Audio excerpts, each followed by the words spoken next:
Campaign అది ఇతను చేస్తున్నది ఏంటంటే సహజ సిద్ధమైన ఇర్రెగ్యులారిటీస్. దీనికి పరిష్కారం ఏంటి? ఒకే ఒకటి, దేశవ్యాప్తంగా very simple logic, voter Aadhaar అనుసంధానం, అదే అవును, ఆటోమేటిక్ డిలీషన్.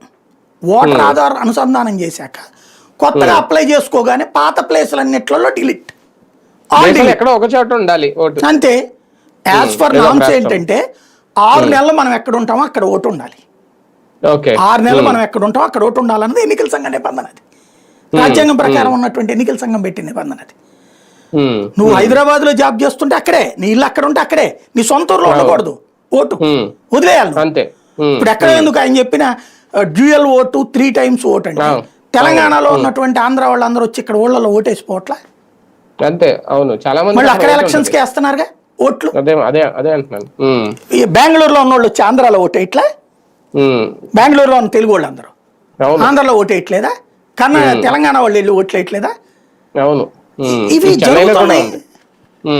కాబట్టి దాన్ని నువ్వు ఏంటి, దానికి పరిష్కారం ఒకే ఒక్క పరిష్కారం, దాన్ని ఒప్పుకోడు మళ్ళీ ఈయన. ఒకటే ఏంటంటే తనకి ఇక్కడ కాంగ్రెస్ వైఫల్యం, ఓడిపోయాం అనే, ఇప్పుడు ఈయన చెప్పినటువంటి మాదేవపురం ఉంది కర్ణాటకలో, కాంగ్రెస్ పార్టీని అధికారులు, అక్కడ లోకల్ గా ఉండే ఎన్నికల అధికారులు అందరూ ఎవరు? లోకల్ ప్రభుత్వ ఉద్యోగులే కదా.